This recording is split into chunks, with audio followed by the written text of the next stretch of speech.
रात के करीबन 12 बजे के आसपास मुंबई के वर्सोवा बीच से शेट्टी साइकिल चलाते हुए अपने घर लौट रहा था। उसकी साइकिल पर एक गुलाब का फूल लगा था। शेट्टी रोज पूरी रात अपनी साइकिल पर ही चाय और सिगरेट की दुकान चलाता था, लेकिन आज शेट्टी काफी खुश था क्योंकि उसका सारा माल बहुत जल्दी बिक गया था। दरअसल आज वैलेंटाइन डे था और आज के दिन नौजवान लड़के लड़कियां मुंबई की सड़कों पर प्यार का इजहार करने निकले थे। ला ला ला ला ला ला ला डा डा डा डा डा ला ला ला ला प्यार करने वालों ऐसे ही प्यार करते रहो। अयो आज तो हमको बड़ा मजा आ गया। सारा माल 12 बजे से पहले ही बिक गया। चलो कम से कम रोज डे के दिन तो अपनी बीवी को गुलाब गिफ्ट करूंगा, वो बहुत खुश हो जाएगी। रोज रात को साइकिल पे अपनी ये चलती फिरती दुकान लेके निकल जाता हूँ। अपने बीवी बच्चों को कहाँ ही टाइम दे पाता हूँ। इस पेट के लिए क्या क्या नहीं करना पड़ता। आज तो भाई वैलेंटाइन डे मनाने वालों की जय हो। अब आज तो बड़ा मजा आ गया। ला ला ला ला ला ला ला ला ला ला। समंदर के किनारे से शेट्टी चला जा रहा था कि तभी उसकी नजर सफेद साड़ी पहने एक औरत पर गई। वो समंदर की लहरों की ओर चली जा रही थी और आज लहरें भी काफी तेज थी। शेट्टी को समझ नहीं आया कि वो औरत इन खतरनाक लहरों की ओर क्यों जा रही है। अयो ये क्या माजरा है? वो औरत क्या मरना चाहती है क्या? ओ मैडम, अरे ओ मैडम, अरे वापस ही आ जाओ नी। अरे वहाँ डूब जाओगी, किधर को जा रही हो तुम? अरे रुक जाओ। ओ अयो सुनो। उस औरत ने शेट्टी की ओर जरा भी ध्यान नहीं दिया। वो समंदर की खतरनाक उछलती लहरों की ओर बेखौफ चलती जा रही थी। शेट्टी को डर था कि वो औरत कहीं डूब न जाए। वो तुरंत साइकिल लेके उसके पास पहुंच गया। अयो अयो अयो क्या कर रही हो मैडम? ये क्या है? मरना है क्या? समंदर की ओर क्यों जा रही हो तुम? वो औरत अचानक से रुक गई। तभी उसके मुंह से आवाज आई, अपने घर जा रही हूँ। घर? क्या बात करती हो मैडम? दरिया में कौन रहता है? लाओ लाओ लाओ, आप अपना हाथ दो हमको और चलो निकलो यहाँ से, वरना डूब के मर जाओगी। चलो आ जाओ आ जाओ। वो औरत धीरे से शेट्टी की ओर मुड़ी। शेट्टी उसका चेहरा देखकर डर गया। उसकी आंखें लाल थी। अचानक से उसके हाथों से लंबे नाखून निकले और वो गुर्राते हुए शेट्टी की ओर कूद पड़ी। मुझे मेरे घर जाने से रोकने वाला तू कौन होता है? उस औरत ने शेट्टी को कस के पकड़ लिया और पूरी ताकत के साथ उसे समंदर के अंदर लेके चली गई। उस औरत में गजब की शक्ति थी और कुछ ही पलों में पानी के अंदर शेट्टी की सांसें उससे हमेशा हमेशा के लिए जुदा हो गई। उसी समय रेत में धंसे एक म्यूजिकल बॉक्स से एक प्यार भरी धुन बजने लगी। अयो दोस्तों, मैंने सोचा था कि रोज डे की रात अपनी बीवी को गुलाब देकर खुश कर दूंगा, पर आज तो मेरा ही झींगा फ्राई हो गया।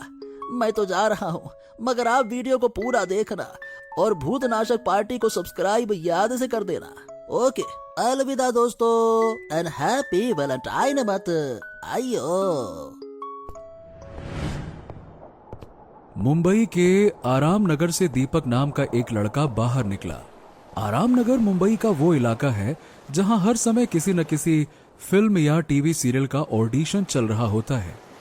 यहां रोज हजारों एक्टर्स अपनी किस्मत आजमाने आते हैं और दीपक भी उनमें से एक था। वो पिछले 9 सालों से यहां स्ट्रगल कर रहा था। वो जब मुंबई में एक्टर बनने आया था तब 24 साल का था और अब 33 का हो चुका था, पर अब भी उसका स्ट्रगल जारी ही है।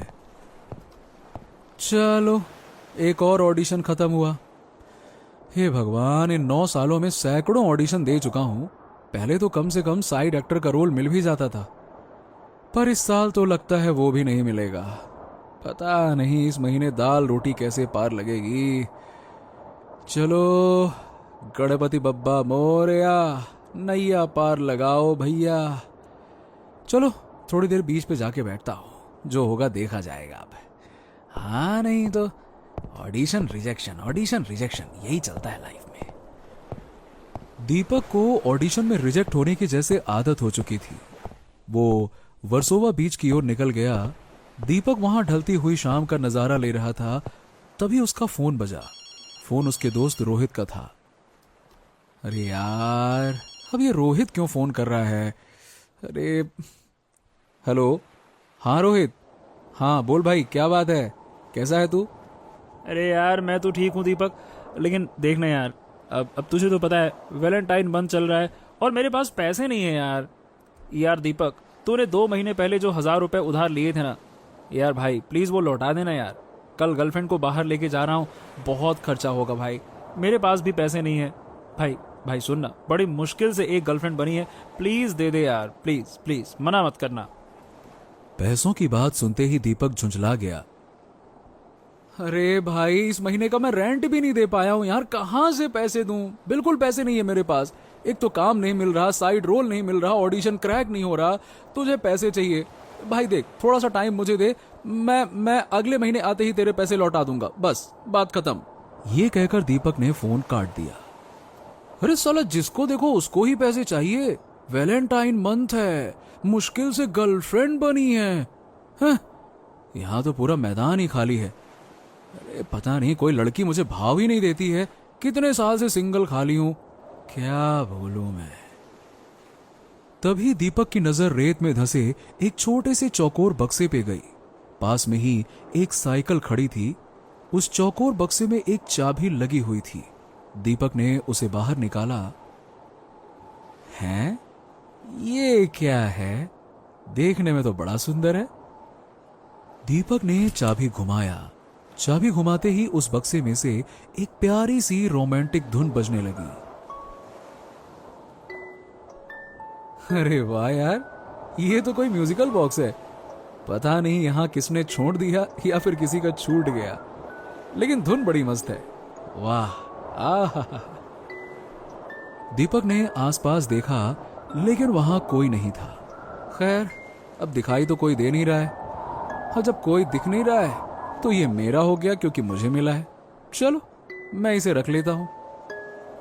शाम ढल चुकी थी और दीपक वो म्यूजिकल बॉक्स लेके वहां से निकल गया। आधी रात होने वाली थी। दीपक अपने छोटे से कमरे में सो रहा था। चारों तरफ रात का सन्नाटा पसरा हुआ था। तभी टेबल पर रखा वो म्यूजिकल बॉक्स अपने आप बजने लगा। दीपक की नींद टूट गई। हैं? अरे इसको क्या हो गया?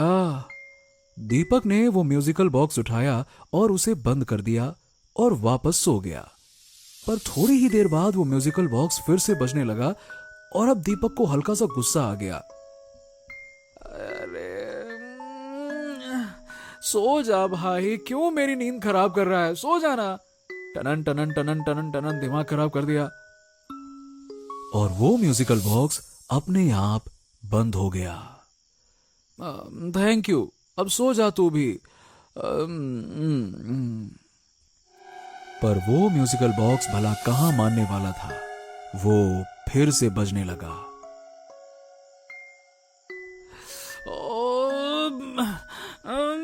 हद है यार, तू बड़ा ढीठ है। क्यों टुनुन टुनुन टुनुन टुनुन टुनुन बज रहा है? बंद हो जाना, चुप कर। इस बार दीपक गुस्से में उठा और उस म्यूजिकल बॉक्स की चाबी जोर से ऐंठ दी। म्यूजिक बजना फिर से बंद हो गया। अब दीपक ने घड़ी की ओर नजर दौड़ाई। रात के 12 बज गए थे। अच्छा, अब समझा बेटा, वैलेंटाइन मंथ चल रहा है ना। पक्का तू भी मेरी तरह सिंगल ही होगा। इसीलिए आधी रात को शोर मचा रहा है, रो रहा है ना, है ना, है ना, है ना। दीपक को न जाने क्यों उस म्यूजिकल बॉक्स और खुद पर थोड़ी सी दया सी आ गई। लगता है हम दोनों किस्मत के मारे हुए हैं यार।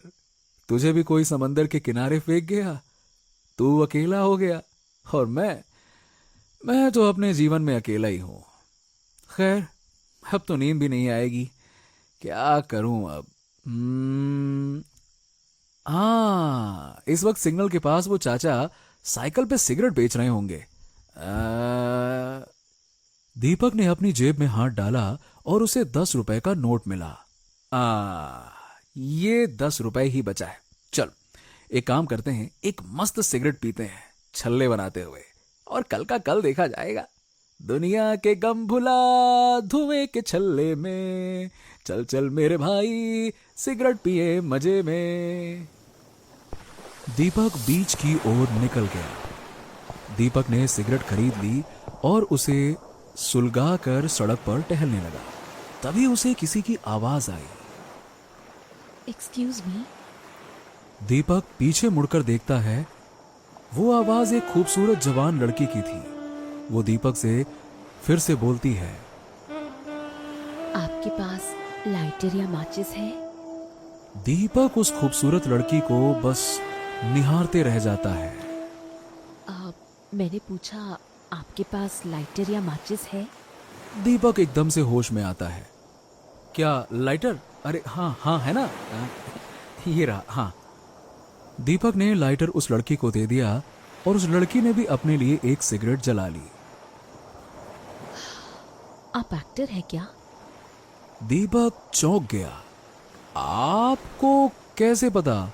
मुझे लगता है मैंने आपको किसी ऑडिशन में देखा है। अच्छा, ऑडिशन में? हाँ हाँ, ऑडिशन में देखा होगा। ओ, तो क्या आप भी?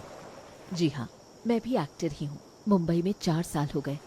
हाँ, मुझे पूरे 9 साल हो गए। मेरा भी सेम ही हाल है। दोनों एक दूसरे को देखकर मुस्कुराए।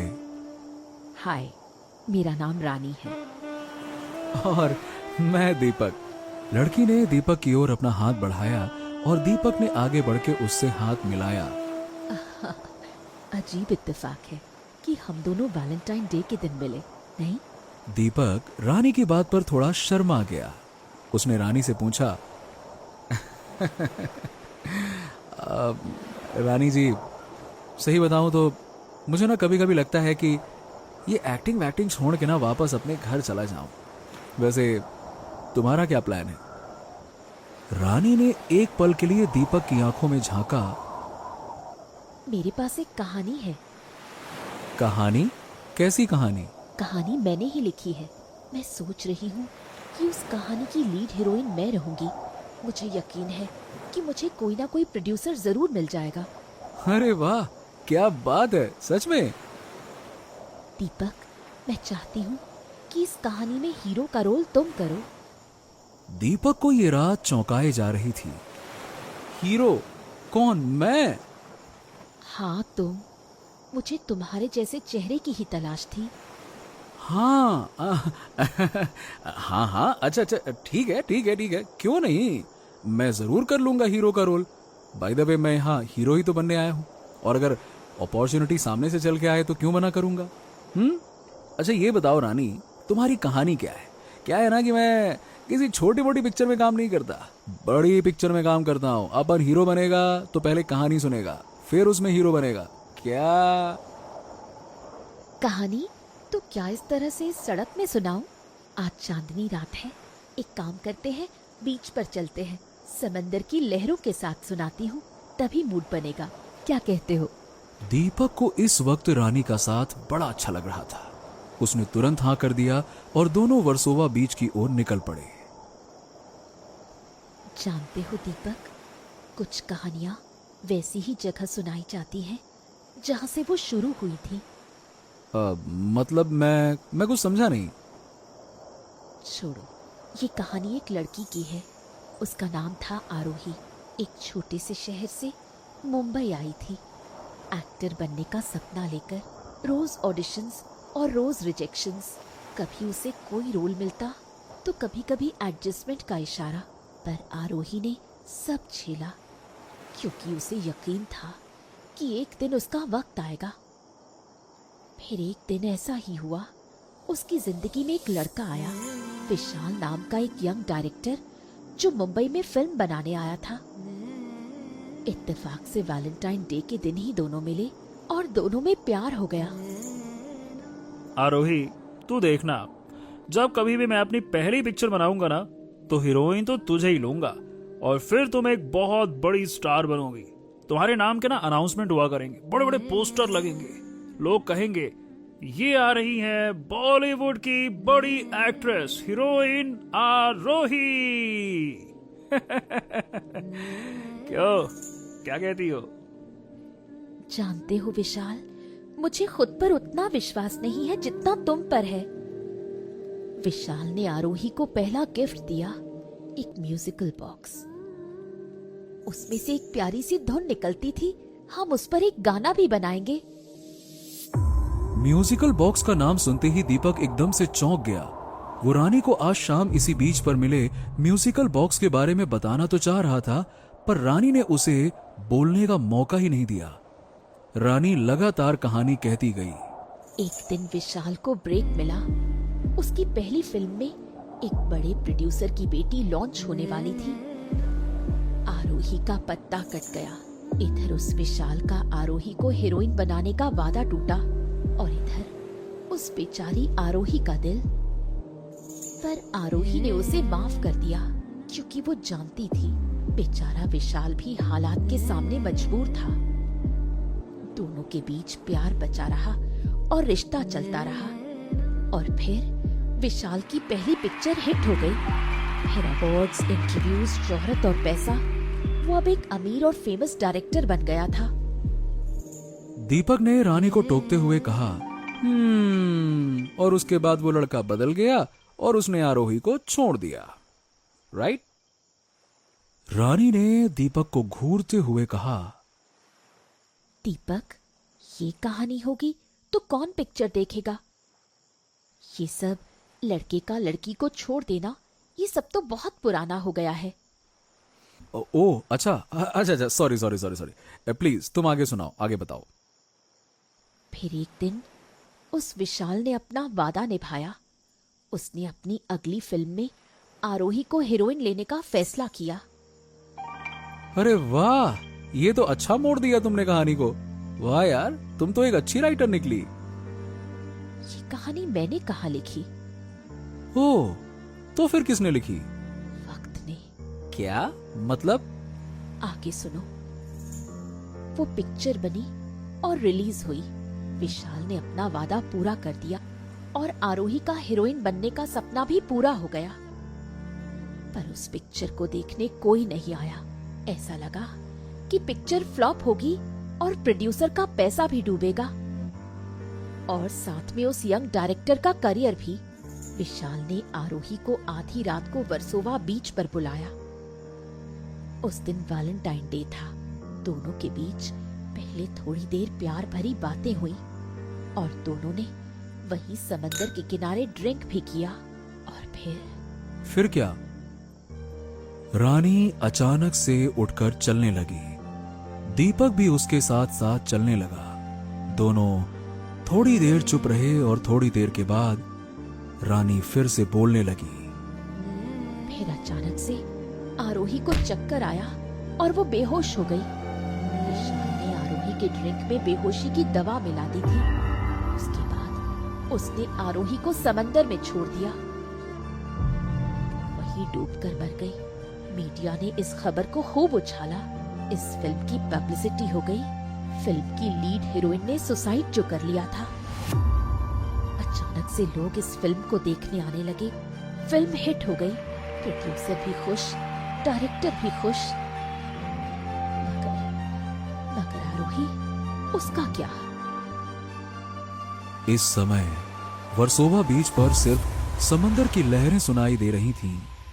थोड़ी देर सब कुछ शांत रहा और तभी पीछे से उसी म्यूजिकल बॉक्स की धुन बजने लगी। दीपक एकदम से हैरान हो गया और पीछे मुड़ा। अरे, ये यहां कैसे आ गया? इसे तो मैं अपने घर ले गया था। फिर ये यहां? दीपक तुरंत मुड़ के रानी की ओर देखा, पर वहां रानी नहीं थी। दीपक ने चारों ओर नजर दौड़ाई, दूर दूर तक कोई नहीं था।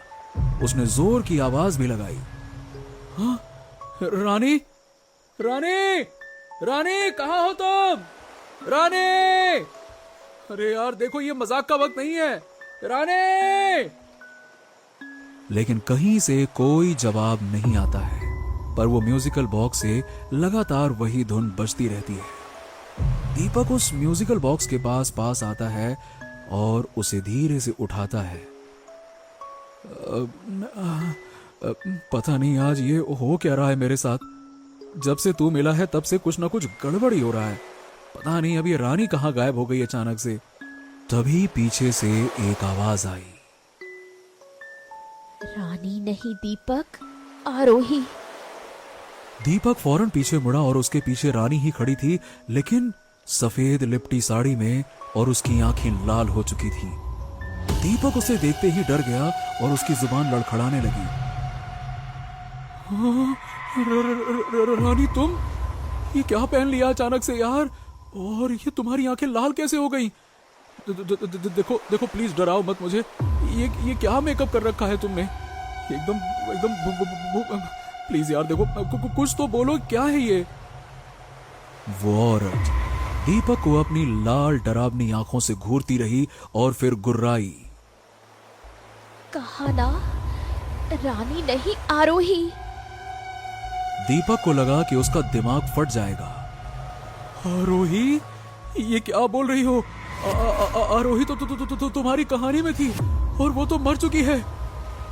यही इसी वर्सोवा बीच के किनारे तुमने ही तो ये कहानी लिखी थी ना?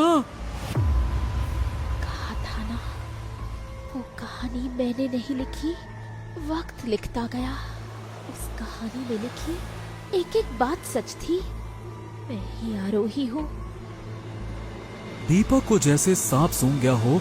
वो समझ गया कि इतनी देर तक वो जिसके साथ चल रहा था, जिसके मुंह से कहानी सुन रहा था, जिसके पास बैठा था, वो जीती जागती लड़की नहीं बल्कि एक भटकती प्रेत आत्मा थी। दीपक तुरंत वहां से भागने के लिए दौड़ा।